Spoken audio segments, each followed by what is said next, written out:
গ্রেফতার জনপ্রিয় ইউটিউবার সফিক শেখ। বিয়ের প্রতিশ্রুতি দিয়ে শারীরিক সম্পর্ক এবং তারপর ব্ল্যাকমেল করার অভিযোগ।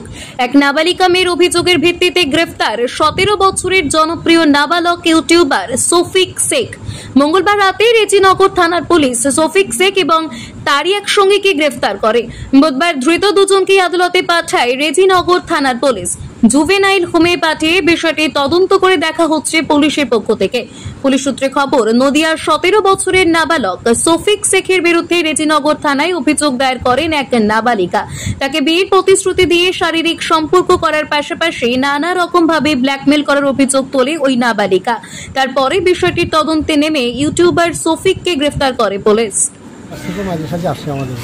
কে ওই সফিক কি কারণে আসতো? এমনি আসে দিয়ে আস্তে আস্তে যেতে বললে তোমাকে আমি বিয়ে করবো। হ্যাঁ, বিয়ে নাই করে আমরা লিচুল যাই খুব করে। বিয়ে করেনি? না, বিয়ে করেনি। বিয়ে তখন আবার স্কুল যাওয়ার নাম করে মেয়ে গেছে, ও আবার সেখান থেকে বিয়ে দিয়ে কালীগঞ্জের আমরা লিচুলি গেছে। দিয়ে বলছে যে আমি বিয়ে করবো, খারাপ লাইনে চলে গেছে। সেইগুলো আমাদের বাড়িতে বললো বিয়ের প্রতিশ্রুতি দিয়ে, মানে শারীরিক সম্পর্ক করেছিল। হ্যাঁ, করেছে। দিয়ে ওইটা আমাদের বাড়ির মেয়ে ছিল যে তোমার বাপকে ডাকো, তোমার বাপ আসো। যে বাড়িতে হচ্ছে দিল, পুলিশকে খবর দিল, পুলিশ চলে আসলো। একটা মীমাংসা করবো। হ্যাঁ, মীমাংসা করি বলে আর ই করলো না। দিয়ে যখন ও আবার চলে গিয়েছিলো বাংলাদেশ, দিয়ে এক সপ্তাহের ভিতরে আমি বাংলাদেশ চলে যাবো। আমাদের কিছু লোক আছে, ওরা বলে দেয় কৃষ্ণনগর বাহাদুরপুর হোটেলে ভাড়া করেছিল।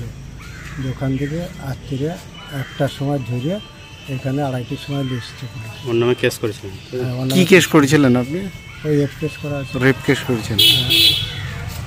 কি মানে ভাওতাবাজি কেস করেছিলেন? হ্যাঁ, ভাওতাবাজি করে আর এরকম কাজ করেছে। মেয়ে হোমে আছে, মেয়ে ট্রিটমেন্ট সব হয়ে গেছে। মেয়ে হোমে চলে গেছে 4 দিন আগে। কি চাইছেন আপনি? হ্যাঁ, ও সরকারি যা ভালো লাগবে তাই করবে, আমরা কি সব